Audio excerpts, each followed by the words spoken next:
late last year, President Joe Biden, the President of the United States, hosted Africa Leaders. Of course, we all know about it, the US Africa Leaders Summit. Part of the things we would achieve with this, and of course one of the reasons that the CG is here, is to discuss what that means, what that meeting means, that summit. What does it mean for your business and my business, for Nigerian startups? How can we, position for the coming opportunities? Now, those are things we are going to discuss in this panel. And Dr. Ola Brown will be here to, if there's any part that we have left out, as far as, prepare for funding is concerned, Dr. Ola Brown, she's done it all, literally. Of course, everybody here knows Dr. Ola Brown. There's a rule of life. The higher you go, the lesser introduction you need. All right? And Dr. Ola Brown has gotten there now. So, please, Youth in Business Forum, help me welcome Dr. Ola Brown. Please come on down, man.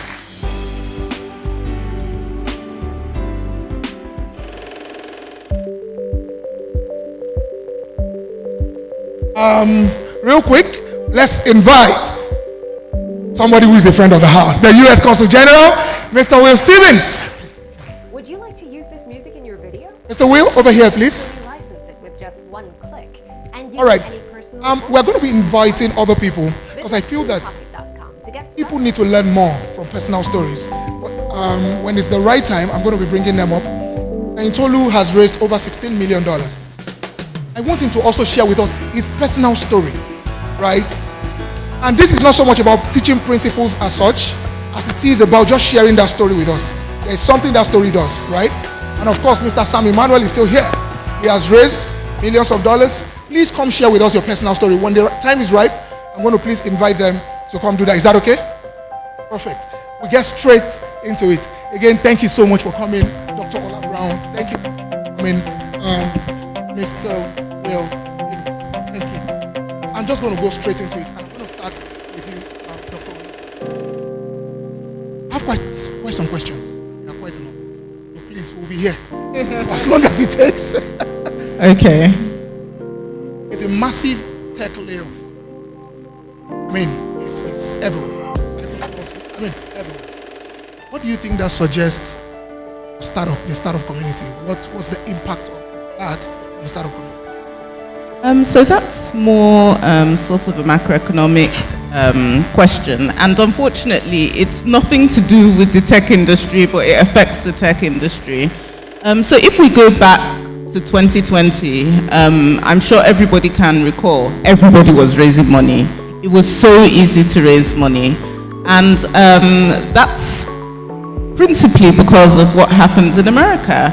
When there are low interest rates in America, there's an influx of money into the world, and people are comfortable taking riskier bets because when the interest rate on government treasuries is very low, those government treasuries become unattractive investments. So at that point in time, some of the developed world's treasury bills were even yielding -1. Some were 0. So it made a lot of cheap money come into the market. When there's too much money chasing too few goods, we get inflation. And I'm sure everybody has realized, even in Nigeria, the prices of things have gone up. Prices of rice, prices of eggs, prices of chicken. I hear that even in America now, they are trying to smuggle eggs across the border. So we've experienced that phenomenon, and what central banks do is they start raising those interest rates so that the money will dry up and so things stop getting so expensive. So every quarter you see the CBN governor of America come out and say that he's raising those rates. You see our own central bank governor also say that he's raising those rates. In fact, all around the world, they're raising rates. And what they're doing is causing people to think again about risky investments. Anytime there's a high interest rate environment, particularly in America, people start reevaluating their investment decisions and saying, if I can get a risk-free asset at 4% or 3%, Why would I go and risk my life investing in a startup? And that's what's happening. The money has dried up. The LPs that we collect money from as VCs have also started thinking, why not invest in treasury bills? Even in my personal investment portfolio, I told my manager at Access Bank, only invest in the people or the one person in the world that can give me the US dollars neatly as I gave it to them without question. And there's only one person that can do that, and that's the American treasuries. So even people making personal decisions are doing a flight to safety. Now, how that affects startups is that there's less money in circulation for startups to raise. And as you may have seen, there are a lot fewer of those funding announcements. Before, we used to hear these mega rounds every month, sometimes 5 times a month. You see one company raise their seed and their Series A in the same year. We're not seeing that anymore. We're seeing a much more frugal environment. The layoffs also that you mentioned affect that. Because when companies lay off staff, then those are usually the customers of the startups or people that you're expecting to acquire the startups. So when an Amazon is becoming frugal, when a Microsoft is becoming frugal, when a Facebook is becoming frugal, number one, there's less they're telling you that there's less consumers available for their products. So they're trying to lay off staff to conserve income. But also potential acquisitions and the number of acquisitions may go down. And I'm saying those mega acquisitions, there are going to be a lot of survival acquisitions. And I'll talk about survival acquisitions a bit later, but not so many of those mega acquisitions from the big players. But I do think that this is not the worst thing for startups to experience. I think that the time of 2020 was perhaps not what we want in the ecosystem either. I think that it was quite an unserious time for venture capitalists in general. People were raising at very high valuations. There was no due diligence. There was no corporate governance. And actually, it moved away from a meritocracy to just who was the loudest. And that's what happens. And that's why you see all those tweets like, we deserve this recession, when we think back to the things that we were doing with money at the time during 2020. We think, people say we deserve this recession or we deserve this downturn. So I think it's a time for real builders with real fundamentals to be able to raise more easily. I think people that have real businesses that have a path to profit with good margins will actually find it much easier to raise. And this gives female-owned businesses a boost because they tend to have better fundamentals, but not so much noise. So I think that it's still a very, very good time to build because there's a lot of seriousness in the industry now. And I think it's a very good time to build real businesses because your real business now will stand out more than it stood out in the boom. I think that profitable businesses as well, during the boom, they couldn't raise. They were too serious for that time. But now, profitable, serious businesses are more likely to raise, and that's super exciting. So it's sad about the downturns and the layoffs, and that shows that probably there's a recession coming, so there's more pain to come. I don't think we're at the bottom, because if you look at the American stock market, you can see that we still haven't reached the pre-COVID prices in the American stock market. So I do think there's some space to even drop further, and obviously, when America coughs, the world catches a cold. In terms of when there's a recession in America, I was reading news yesterday about the Vietnam and Chinese factories that produce iPhone. If Americans are not buying iPhone every day, then there's a problem in Vietnam, there's a problem in China, because they're the producers of those phones, they're the manufacturers. So they're already complaining that, look, there's a recession in America and they're not buying the latest iPhones anymore. But I do think it's a great time to build, and if you look at Airbnb, if you look at some of the most phenomenal American companies, they were all built during recessions. So I don't think that should discourage anybody. Thank you very much, Doctor. Please, let's appreciate that. Thank you. Mr. Will, Dr. Ola, I'm still going to come back and I'm going to pick on, outlook of things. What your opinion is on the future of general fund. in the year. But we'll come back to that later. Mr. Will, President Joe Biden invited African leaders to discuss what? And how does that advance the average Nigerian startup? Yeah, I think the core element of the Africa Leaders Summit is something anyone who's heard me speak has heard me say, which is President Biden and the entire administration and the entire US government has recognized that we no longer need African solutions to African problems. We need African solutions to global problems. And you can clap, it's okay, I don't mind.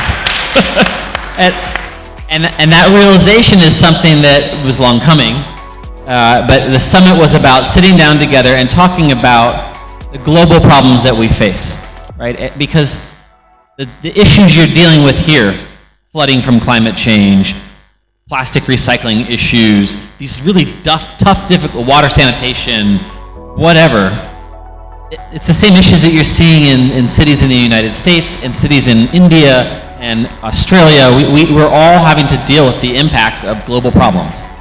And so how can we work together and partner together to address those? And how can we support you and help you? Because I know that the solutions to some of those problems are right here in this room or sitting right next to me. And so it's really about a partnership, and it's about talking through what we're doing well, what we need to be doing differently. And the best thing about these big summits is there's always a bunch of new resources announced. So there's been a big plus up in funding from the US government to startups through the Development Finance Corporation. We gave just a few months ago a $280 million grant to Access Bank to do micro grants to Nigerian startups. The US Africa Development Foundation is supporting, I think we talked about this last time, women entrepreneurs, but also ran a few kind of health and tech challenges and gave grants out to people who are finding solutions and unique things that we think would help us around the world and we're ready to invest in. So, yes. Thank you, Mr. Will. No, I'm still on to you. Mr. Will, you said, we gave this to Access Bank. Who is that we? What department of US is that, and how do we approach them if we need something similar? I knew you were going to ask me this, so I wrote it down. Yeah, it is the Development Finance Corporation, which is our IFI, our International Finance Organization, right? The DFC. 280 million. Is that what I said? Okay, good. And it helps address the financing gap in small, medium enterprises in Nigeria. And you can access these funds through what's called the Portfolio for Impact and Innovation Initiative. You can go talk to Access Bank and say, hey, I'm interested in this, up to $10 million. I just met this week with a team from Helium Health. You know them? There we go. They got money from us. Still like them? They're one of her portfolio companies, so if you pass the Ola test, you know you're good. And then, of course, you can go through the U.S. Africa Development Foundation. We had the team from USADF here with you last quarter, and go through the Africa Small Business Catalyst program and initiative and apply grants. These are grants, not loans, not equity shares, just grants. You have a great idea, they'll give you up to $50,000 to get started and get going. Oh. Yeah. Interesting.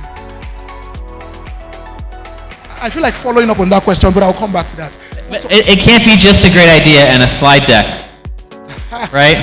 You've got to have a business plan, some market analysis. That it's quite rigorous.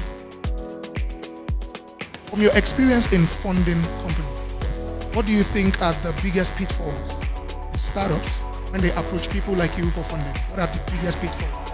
The biggest loopholes you've seen in those startups that eventually, did not respond?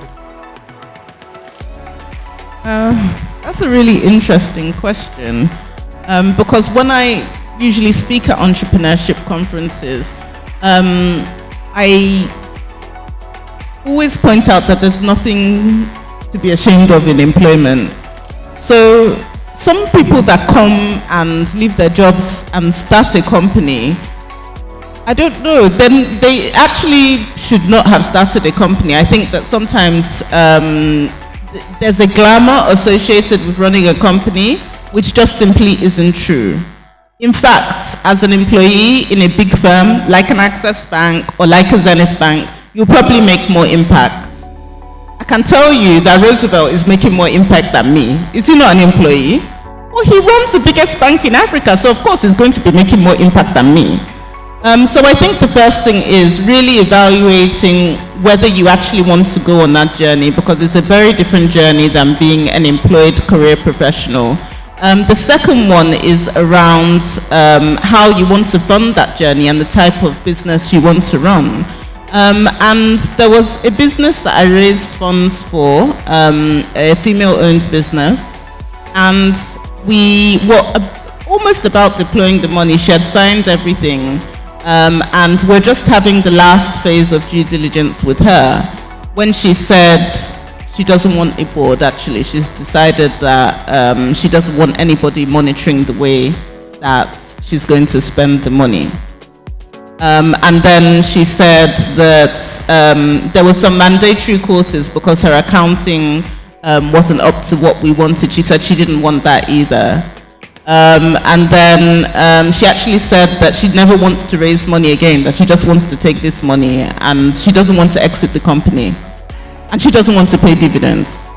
So obviously, you've got to also decide where you are in terms of whether you want to raise funds at all, because there's a stress that comes with raising funds that does not come with running your company sort of year to year based on the profits that you're making. So you run the company, you make profits, and then you reinvest that profit, or you just decide to spend it all in Dubai. You don't have any shareholders, and frankly, nobody can hold you accountable until the point that you decide to bring other people into the business.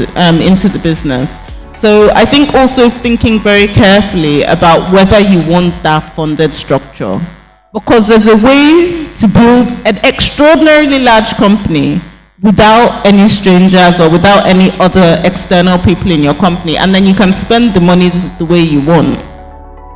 Now, if you decide to go the funding route and you raise capital, do you want to raise debt or equity capital? If you raise debt from Access Bank, for example, no Access Bank staff is going to be poke-nosing into your affairs. There's no Access Bank staff that's going to be on your board. In fact, Access Bank does not care if you even use the money for another business. All they care about is that you return the money as and when due. And if for some reason you can't pay back when due, you let them know early so they can restructure the facility. That is not debt, that is equity. That is debt, that's not equity. Now, equity finance is what people tend to want to raise because it's like free money, you don't have to pay it back.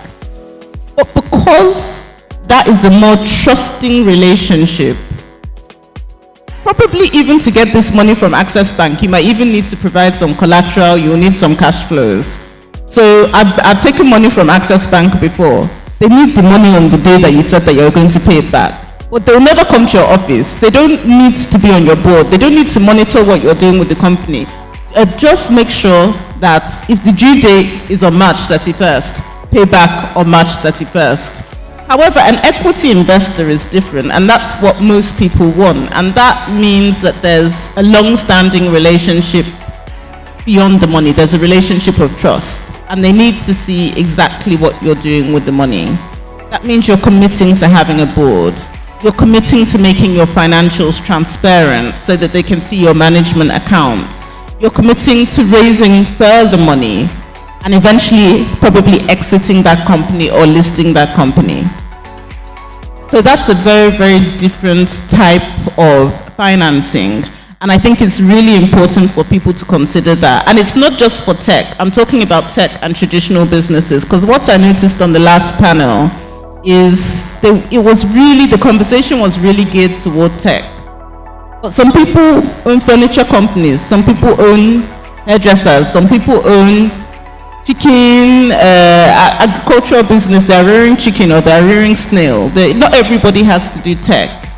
And the same rules still apply in terms of really deciding whether you want to subject yourself to that rapid growth trajectory which an equity investor expects. An equity investor wants to get out of that business in 5 years.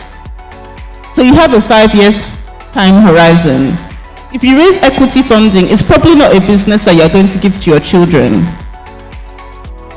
So you really need to be very, very, very clear about what type of funding you want to raise. And definitely, if you're the kind of person that likes to be fully in control, then it's probably not best to raise equity funding. And I'm telling you, if you go to the airport and see all the private jet owners in Nigeria, hardly any of them like raising equity funding. They always prefer that because they want to be in control of their business. You can never tell me that Dangote has been sacked from his company, because he always makes sure that he retains enough shares in whatever he's doing and prefers more debt so that those things don't happen to him. But the more equity you give away, the more control you're giving away. And you might end up in a situation where upon raising Series A, Sequoia Capital, which is one of the biggest venture capitals, they get rid of most founders and replace them with people that actually know how to run a company. Grown-ups. So you need to really, really think clearly about it. It might seem like more work, not raising so much equity, but it's a balance. So there's debt, there's equity, there's bootstrapping, and I will not advertise one over the other, because people have built megacorps, very big companies, using all three. In fact, the software that we use in my office is called Soho Books. They never raised capital, and they're doing $1 billion in revenue. There's no startup in this whole Africa that does $1 billion in revenue. And that's why I say, it's always good to think carefully about your product and how you want to fund it. That's insightful. Interesting, because now I have a ton of questions. Dr. Brown, he came here to discuss prepare for funding. And somehow I've heard Dr. Brown say, maybe you don't need to be preparing for funding. You can as well just bootstrap. But that doesn't mean you don't have any source of funding. So you can be customer funded. And a lot of companies in Nigeria are customer funded. They just have LCs with their customers, and their customers provide them goods on credit. And if you're I know a guy, when I first moved to Nigeria, the guy that probably taught me accounting, he was doing like 5 or 6 billion naira, which is more than 90% of startups in this country will ever do. And he was completely customer funded. He was selling computers. So they send the computers free of charge because he had the volumes to do that. And then when he sells, he pays. So his customers were funding. And all these people that are going around with Form M, going to CBN to collect Forex, all of these things, they're actually really big business people with revenues far more than most startups again. And they work on LCs, letters of credit, where they get credit from their suppliers. And they're able to fund their business that way. So I think it's always, there's a course at the University of London called the Customer Funded Business. And it takes you through probably 8 customer funded business models. So I'm not saying not funding, but the mindset that you prepare for customer funding is very different from debt funding, is very different from equity funding. That's interesting. This is a whole new level of conversation. Thank you, Dr. Brown. I want to ask, because there's a school of thought that argue that most of the firms that, it's one thing to own private jets, it's another thing to build a brand that is international, that is everywhere, right? And there's this school of thought that argues actually that it is mostly firms that are equity funded. Why? Because you bring in talent, you bring in skills, you bring in all of that on your board, you are accountable. That way it's easy, to scale globally. What's your take on that? Sorry, I didn't understand your question. There's a school of thought that says that, equity-funded businesses, startups, are the ones that tend to scale faster, or they are the ones that tend to kind of grow international. Why? You get to have people like you on the... So I was speaking to, because I thought the last conversation was very geared to tech, and a lot of people don't run tech businesses. I was talking about SMEs, particularly since we spoke about the Access Bank facility, which is more for SMEs. I was speaking to SMEs as well as tech companies, and I tried to give a general perspective. So a startup, by definition, is a company growing at a very fast rate, number one. So when you put venture capital into that company, it's like putting, turbocharged petrol into a car, the company just starts to fly. That typically doesn't happen very often. So I think that just because you started a company, it could be a technology company that doesn't have that growth rate. Most don't, and that's okay. It can also be a chicken farm. To start another chicken farm or to start another textile factory, you have to build another in another place. So it doesn't have the scalability of a technology company. But that doesn't mean that it can't give you a better lifestyle than running a technology company. Immediately you take a certain amount of equity funding, you're on a salary. Whereas most SME owners, they're not on any salary. They distribute dividends to themselves and they decide how much it is. Maybe they have 2 or 3 board members, but it's not the same as having an equity funded startup. And I think some of the reasons, like even in venture capital, we invest in 10, 9 fail. Whereas sometimes I feel like some of those businesses, if they had taken time to tweak their business model without the pressure of venture capital, maybe they would have just succeeded as ordinary businesses. And when I say that 9 fail, I don't mean 9 completely fail like they're no longer in existence, but they don't achieve that growth rate. So some of them just turn into SMEs anyway. So the advice would probably be applicable to most tech companies, because most tech companies kind of end up as SMEs. They don't achieve that growth rate. They don't IPO. They don't exit. Nothing happens. They'll just continue running it until the founders decide that Zenith Bank is better than running this company, then they abandon the thing. This is a whole new kind of conversation, right? Interesting. Thank you, Dr. Brown. I'll come back to you. Mr. Will, is this type of visa that the consulate offers to, innovators, disruptors? I think the There's the O visa and the E visas. Yeah, and the O visa literally stands for outstanding. People who are outstanding in their field can get this special visa that, and you really have to be someone who is so outstanding that they're recognized globally for what they do. Musicians, performers, people in tech.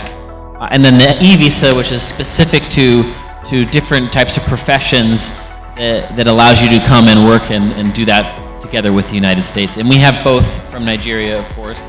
And the E visa can be petition-based, which means you have to have sort of a part of the U.S. government recognize that you do that. And it's a key part of how we get people back and forth to the United States. But you don't need that when you're an SME. You're really talking about a typical small business owner who wants to go and purchase and work with the United States. And one of the things we do is, we all know Nigeria has sometimes deserved and often undeserved reputation problems. And one of the things that we work hard at our mission here is to help you overcome that. So I'll give an example. If I'm selling widgets in the United States and someone from Cyprus calls and says, hey, I want to buy 1 million of your widgets, I say, great, how do I, let's make it happen. Often, if you call from Nigeria, they hang up. It's like, oh, 419 boys, no thank you. Heard those stories. So we have a program that we run called Networking with the USA. We have over 1,500 SMEs that are a part of it. And I would encourage you, if you're in the import business, if you're bringing in technology or equipment, reach out to our commercial office. And we vet you and say, okay, this isn't a fraudster. And we take them to the United States. And we do between 25 and 30 of these delegations to the United States every year, in different sectors, from concrete world in Las Vegas to supply chain, global food supply chain and technology, to meet vendors in the United States, connect them with the people here, help you figure out what's the best product for you, get you the visas you need to be able to go to these expos, and facilitate that type of trade. And the vast majority of the business that we do is in that sector. I mean, what's the #1 U.S. export to Nigeria? Wheat. right? For Indomie and others who make noodles, it's U.S. wheat. And seeds and chicken and things that it's that sort of day in, day out, small, medium enterprise need to be able to do business, and you want to be able to sell world-class products and have world-class technology, and to do that, sometimes you need to go outside of Nigeria and partner with places like the United States. So yes, there are O visas and E visas, but the vast majority of you, when you're looking to do business with the United States, will be using the B1, B2 business visa, tourism visa, and I strongly encourage you to reach out to us if you're interested in buying from the U.S. or partnering, importing from the United States, because we can make that sort of gap between and overcome some of the reputational issues. How do we make that contact? Write a letter? Visit a site? Oh yeah, sorry, it's our Commerce Department. So visit our website, check out the U.S. commercial office there. We have experts in all the different major sectors of your economy, and we have these networking with USA sessions. We're going to host one next month at our American Corner. They post it all ahead of time, they publish it, and they can help you connect. And then they will help you with the process of facilitating visas. I would say, for those of you who are tech entrepreneurs, one thing I have been fighting for, and Ola doesn't know this yet, so she's going to be excited. Look, most of the startups in Nigeria, I consider American companies, right? Most of them are incorporated in the United States, so they actually are American companies. But they don't think of themselves that way, and so they don't take advantage of the work that we do with American companies. So we have the American Business Council, which is Exxon and GE and Coca-Cola, Delta, these big companies. Well, I am pushing to get our startups as members, because when you're a member of the Business Council, you can, one, you advocate to your government for what business changes need to happen, but two, we help you with visas. And we help get you to the United States so you can do business, so that when Helium Health needs to send people to the US to do the next fundraising, they shouldn't have to wait for a long time to get an appointment and get that. They should talk to us just like Exxon does and Microsoft. So we're making that happen, and we've already started. And then if any of you are in that sort of, I've started my Delaware C Corp, I've raised Series A or B, and I'm ready to do a little bit more, come talk to me, because we want to get you there and then bring you into the fold. Thank you, Mr. Will. Dr. Brown, now, I hear you. There are certain startups that, you know what, why not change your business model and all of that? But now you have established that, okay, maybe this one has a high growth rate. How do you decide on which? So our fund only funds two verticals. We fund health tech and fintech. So Helium Health, for example, is one of our portfolio companies in the health tech space. So we look out specifically for health techs because that's our area of expertise. That's where we have subject matter expertise. And I think we spoke extensively to fund thesis in the last panel, where I think it's super important that you know where people invest. There's two groups of funds. There's sector-specific funds like ours, and there's generalist funds as well. So the generalist funds will still have criteria, whereas specialist funds, especially sector-specific funds, are usually more picky about the exact sector and stage that they fund. And also, a lot of funds are very picky about the country that they fund in as well. So we fund health tech and fintech first of all. When we meet the health techs, we want something that is fast growing. We want something that is shown or proven that there's product market fit. We want something that we believe that we can add value to. We want something that can work with our other portfolio companies. So we find companies like Helium Health working with a lot of our other portfolio companies to do business. So we always want it to be able to fit in with our portfolio and find other portfolio synergies. But I think the most important thing for us when we're looking at an investment is the founder themselves and what they stand for. And I always sort of, when I'm speaking to our team members, I'm like, look, you really, once that check goes out of your hand, that's it. So you really, really have to develop a relationship with the founder, do due diligence on the founder or founders, find out how they've treated previous investors if they've raised money before, speak to some of their employees and see what kind of experience they've had, because we really, every single investment we make as a venture fund has to at least hold the potential to become a home run, to become a really big company. So does that person, are our interests aligned? Does that founder want to build a big company? Or do they want to use the money for other things? Because equity is really more of a game of trust than any other type of financing. With the bank, they'll ask you for collateral. So if you don't pay back, they will seize your father's house anyway. Because whatever you've collateralized with, they'll seize it. So you see Access Bank, now that they've been mentioned, they even released a list of recalcitrant debtors in the newspaper, so they know that we're coming for your property. With equity investors, there's nothing really to come for. It's just really a game of trust. So the founder is probably the most important thing. The market size, the product market fit, the portfolio synergies, and of course whether it fits with our thesis. Thank you, Dr. Brown. Fantastic. But the interesting question for me is, hypothetically, there's this startup that's met all of these criteria. How do they find investors? Do they go online, start Googling, and then start sending unsolicited emails? How do you make contact with an investor? So why I said that also venture is not just the form of financing that relies on trust, but also probably the form of financing where there's the least merit ever, is that funding doesn't come on merit at all. If you go to Access Bank as a complete stranger off the streets that they've never seen before, and you present your balance sheet and you present your collateral, you get funding from Access Bank. If you go to a private equity company and you present as a stranger, again off the street with no relationship, and you present a good balance sheet with a good EBITDA and a good source of exit, they will give you money.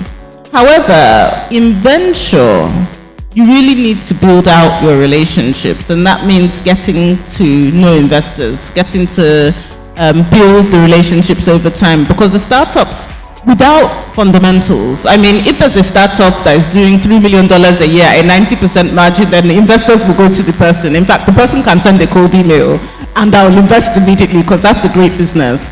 But most of them are not fantastic businesses. And then that means that there are other factors that come into play. Anybody with a great business, please send that cold email. If the business is growing at like 40%, if the margins are huge, you know, you have customers, you have even probably off-takers, you're in 5 countries and you want to raise funding, that's a different thing. That's a really successful business and investors will fight over that business. But most of them, the fundamentals are not that solid. Maybe the person has never done a business before. We don't know. It's more of a, okay, let's see, let's all come together. Then it's a more difficult process and really, really, really relies on network. So much so that I think I saw a statistic that said 70% of the people that raised money didn't go to school in Nigeria. I was coming to that. So it shows that it's as much a game of network as it is about the business. But like I said, anybody with strong fundamentals in this market will raise money. I think the issue is most businesses do not have. They're undifferentiated. They're ideas, they're super small, and they're probably going to fail. And if you're in that category, then you're going to have to work really hard if you don't already have the network to raise money. And it really, like I said, it's not by merit. It's really about relationships. Compared to private equity and bank funding, it is more about relationships than anything else in finance. Private equity is about merits. Bank funding is about merits. Venture capital relies strongly on your network, unless you have a fantastic business that nobody can resist, which is usually not the case. Powerful, like I'm processing. Thank you, Dr. Brown. Mr. Will, you spoke about that, and was corroborated by Dr. Brown some minutes ago. A lot of these startups here are regarded as American businesses. I want to make my business an American business. Where do I go from here?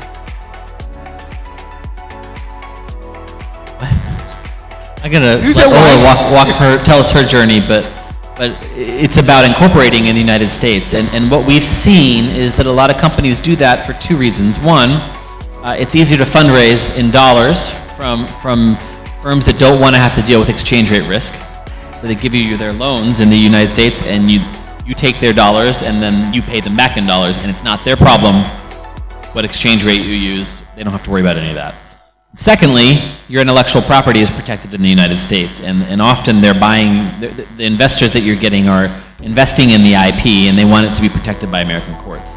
So what we've seen is a lot of companies are pursuing that avenue, go to Delaware, incorporate, that allows you to then raise in the United States in a way that is much more difficult in Nigeria.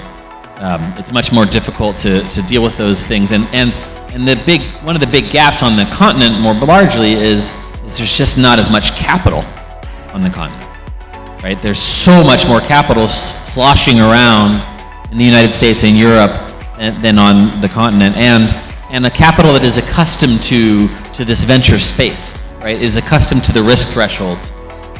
So that's where we've seen a lot of companies go. It's usually not on day one. But one thing I would say that I think differentiates the Nigerian market, and something I've seen that I find incredibly attractive, is so many companies here, because you're bootstrapped, you're often profitable quite early, or at least you're generating revenue. So someone's not writing a check to you for $5 million with this idea that maybe in 3 to 5 years you might start to generate some revenue. You already are making money. You're learning today like what your customers want, because you actually have customers. You're not developing and engineering something and coding and creating a product that no one's using.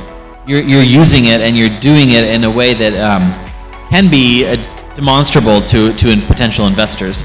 And the thing we hear is that maybe you're not thinking about scale, and you're not talking in big enough terms to attract that VC growth, which expects very rapid growth. You're talking about, well, I'm working in Ibadan, and that's not what they want to hear. How are you going to scale to Kenya and South Africa and the Congo and all of Nigeria and its 225 million customers?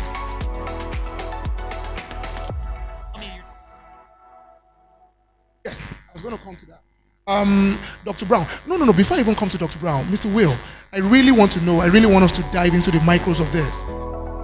An average startup that wants to get registered in the US, I mean, he can't, how the delay, having to get an appointment date, all of that. I mean, I'm going to come to that if there's an end in sight, but before then, yes, Dr. Brown, how do I... You don't have to travel to the US to get registered. How? You just get a lawyer. Well, you don't even need a lawyer, to be honest, but we used a lawyer because we didn't want to, for the compliance issues, because once you are registered in the US, then it's not FIRS, so this is IRS. These are people that you can't joke with. If you are late for your FIRS filing, you can be forgiven. If you are late for your IRS filing, different sets of people. So we wanted a lawyer to make sure that we filed our taxes on time and all of those things. So we registered via a lawyer, and there's quite a few Nigerian lawyers, all the reputable tech law firms, Longe Practice, Vazi Legal, all of the people, they can help you do your registration in the US. They'll remind you months before when it's time to file, so you'll get all your accounts in order. That's really, really important. So compliance, when you have a US registered company, compliance is essential, and you can't play around with it. So that's why we use the lawyer. But if you have a very good CFO, for instance, who will be able to file all of those documents, then you don't even need to register for a lawyer, and it's a very, very quick process in Delaware.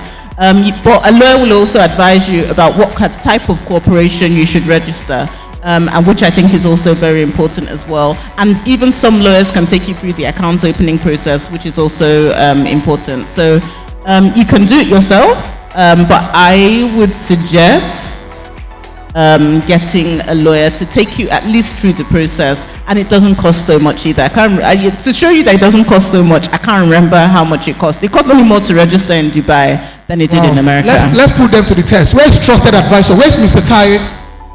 Mr. Tai, are you still here? Managing partner, trusted advisor? Okay. I mean, any lawyer from trusted advisor. Please come tell us. Because this is an ecosystem of startups. Do you do this, and how much does it cost? Okay, so while we wait for them, let's take questions from the audience. Questions, please. My question goes to Dr. Ola Brown. How did you set up structure at the beginning for 9 doctors? And how was your fundraising story or journey at that early stage? Then the second question is, for Health Cap, are you open to special purpose vehicles for clean energy startups? Thank you. Okay, thank you. So why I talk about customer funding is because I didn't raise funding at the beginning of my business. In fact, we're a multi-million-dollar corporation before I ever considered raising funding. And all of my funding was done by the corporate contracts that paid me in advance. So I was able to build up to several $1 million in revenue at about a 40% margin without raising external funds. And once you're coming in at that level, it's a very different fundraising conversation, because you're no longer sort of saying, oh, this is my great idea and this is what it can become. You're saying, I'm running this business, I've run it for this many years. I'm not talking about a fake team. My team is in the office, they're running this business and they've run it at this point, and these are the consistent results that we've had over the years. And this is the cash that we've generated, and this is how we've managed the fund. So there are no more trust issues, there are no more, oh, are they going to make money? There's no more, oh, what could the margin be? There's no more, there are fewer questions about it. So that was my story. It might be different, and it's been different for other companies. And because we invest at early stage, we also know that a lot of companies their trajectory isn't like that. They raise money quite early. Obviously, raising money quite early takes away some flexibility from your business. And I think it's really important that if you're raising equity funding early, of course, we had bank funding. So we took loans from the normal banks. Luckily, we earn in dollars and the bank payments were in naira. So as the years went by, actually, we're having smaller and smaller money to repay. It was almost like a grant at the end of the day. But just saying that there are ways outside having an idea and going to raise funding. And if you can get customers, especially corporate customers, to pay you in advance, then that makes investors even more excited, because that's a real business, right? So the second one is SPVs for clean energy. We invest so our infrastructure funds, which invest in clean energy, is a bit different. And the minimum check that we do is $50 million for that. And $50 million would even be a stretch. So it's a different type of thing, and definitely it's a more complex structure. So for our infrastructure investing, you'd already need to have off-takers. They're big projects, and they're quite complex to prepare in terms of the data room required for that kind of funding. So we do much bigger tickets in clean tech and energy than we do in our startups in health tech and fintech. Thank you very much for an enlightening session. I'd like to ask about ethical issues dealing with large corporations. So I get to work with one of the largest phone retail companies in Nigeria, and to surprise you, the operational inefficiencies of those companies. In fact, at some point, okay, I do recruitment. I own an AI hiring platform. My products are on Play Store and Apple. And my talent started doubting my competence in delivering them to my client. So at some point, a lot of things are going deep that I don't expect from them. So I want to ask that in choosing my battle as a startup that is just starting, as a startup, do I start pursuing lawyers too? Because it's really bad. It's really very bad. And then secondly, I want to also ask that, what is the future of talent for HR firms? You are saying a lot of large unicorns downsize. How should an HR firm begin to think about recruitment in the next 20 years, in the next 30 years? Thank you. Okay, ethical issues with big firms. So I spent the past 10 years dealing with large corporates, and it's very difficult. I think large corporates are always trying to, number one, conserve their cash. So they'll tell an SME that we're paying in 90 days, or we're paying in 120 days. And by that time, like, your business cash flows as a small business can be severely affected. And they also know the Nigerian court system very well, and they know that if they renege on a contract and you try to take them to court, you have the time, but they have the watch. By the time you spend 10 years in court and they hire an SAM, and you hire like Sule down the road who you are paying 40K, then you know who is going to win that court case, right? So it is difficult, but I would say make sure that you have advocates and friends in the big corporations. Make sure that you know the person in accounts and explain the situation. And not accounts receivable, because those big companies, they have all types of accounts. They have the accountants that deal with tax. They have the accountants that deal with receivables. They have the accountants that deal with payables. They have the accountants that deal with treasury. Don't make friends with the treasury people or the tax people. It's the accounts payable. Explain your situation and say that you need better payment terms. There was a time that I was really stuck, that I needed a bank loan to cover the cash flow gap until the big corporation paid me. So you can also explore these overdraft facilities, but it's not at the time of crisis that you go and meet your bank manager. You can have a pre-arrangement with them before to say, look, I might need this to cover up for the lack of trade finance or the lack of cash flow during this time. But this is the signed contract from big company that they'll pay me. And also, once they know that the bank is involved and they've given you an advance, then they actually take you more seriously as well. But unfortunately, there's nothing you can do to bring the risk down to zero. I've seen big companies like really put smaller companies into difficult financial positions. But I would say learning how to make friends and influence people within the company, going as high as you can in terms of your relationships within the company as well, kind of help. All right.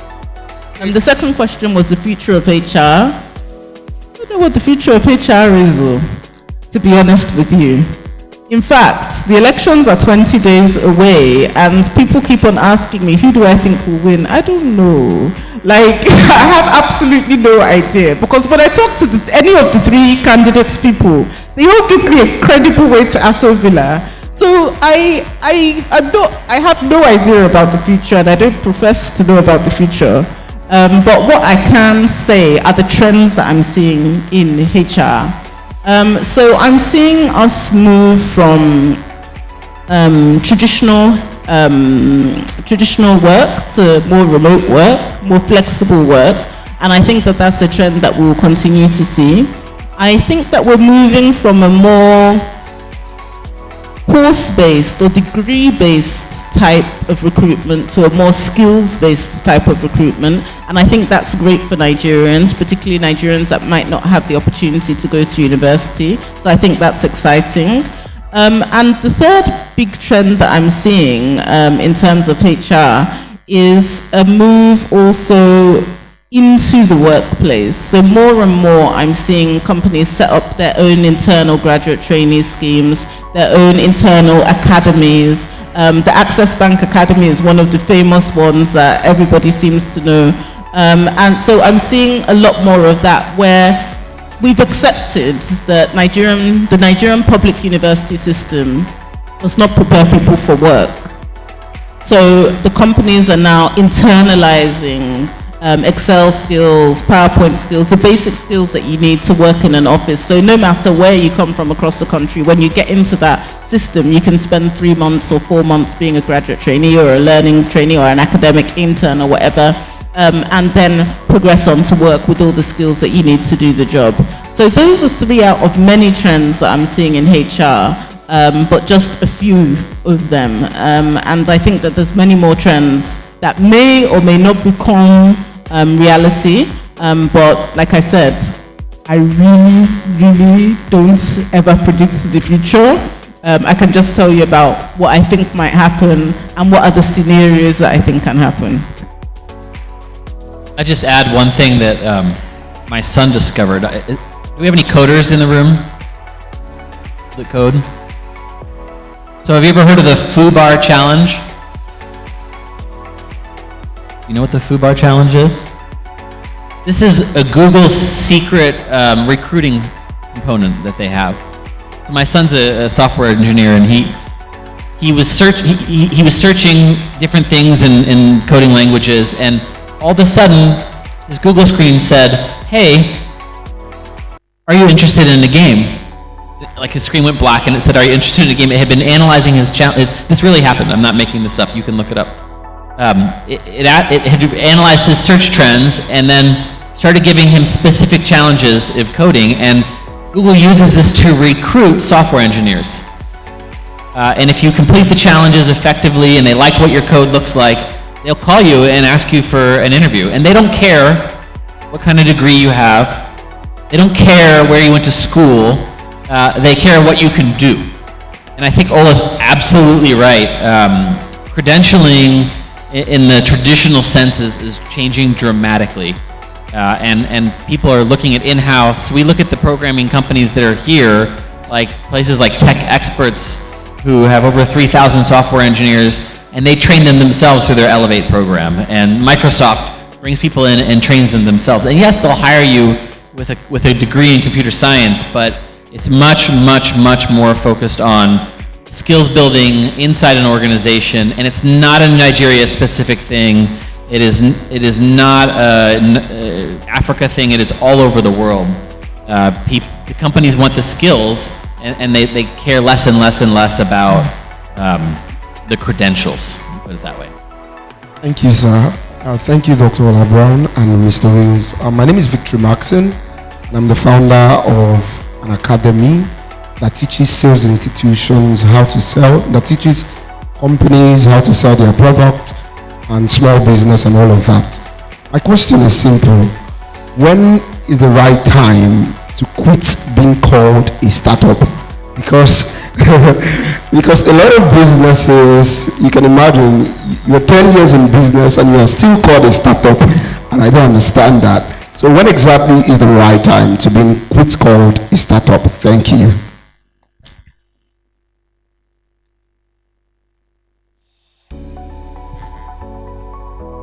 It's so funny. That question is hilarious because sometimes I see, like, you know, any company that sort of post Series A, I would say probably is it's safe to call yourself a company. So I don't think there's a black and white sort of arbitrary time to say, okay, at 7 years, stop calling yourself a startup. Well, definitely at 10 years, you're a company, whether you like it or not. So I think, you know, that it's a word that has become quite cool and maybe even used in a way that any company that is new calls itself a startup. But the term startup originally was meant to delineate itself or startups as fast-growing businesses compared to SMEs that can still be very big and provide you with a fantastic lifestyle. And there was a huge debate on Twitter about startups versus SMEs, and somebody was saying, oh, it's harder to build a startup.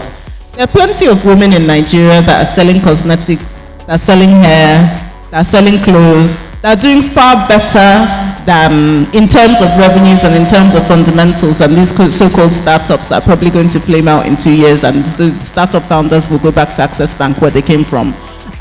So I think that there's nothing more successful fundamentally about running a startup than an SME. So if you're running your academy and it's not a tech business, don't feel like it's an inferior business. It's a business. If you're running your poultry farm or you're running your snail farm or you're running your rice farm and it's not tech, it's still a good business, and you can do far more in revenues, you might do far more in growth than the people that are even doing tech. Because like I said, 9 out of 10 tech companies fail. Most tech founders, you see them back in employment in a few years. But those SMEs, they even pass them on to their children. So I don't want you to feel like there's a mix of tech founders and SME founders in the room, but typically, I think a lot of women also run furniture companies, cosmetics companies, makeup companies, things like that. My friend Tara is one of them. She runs like one of the biggest companies for makeup in Nigeria, Zaron. These are billion-dollar corporations. They're billion naira corporations. Millions of dollars in revenue. Not many startups get to do that. And Tara has been doing it since she was 20.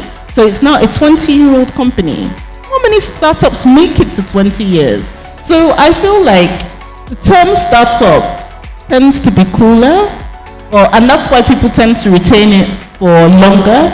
But I think the most important thing is you're running a sustainable company. Whether you want to call it a startup, whether you want to call it a software company, whether you want to call it a tech company, whether you want to call it an SME, the most important thing is that you're running something sustainable that pays salaries as and when due, and that is responsibly managed. And I think that and sort of can cater for your lifestyle. Thank you. Thank you very much. Thank Dr. Ola and Mr. Will need to, take their leaves. So can we please appreciate them for coming? Thank you so much. Thank you. Thank you for coming.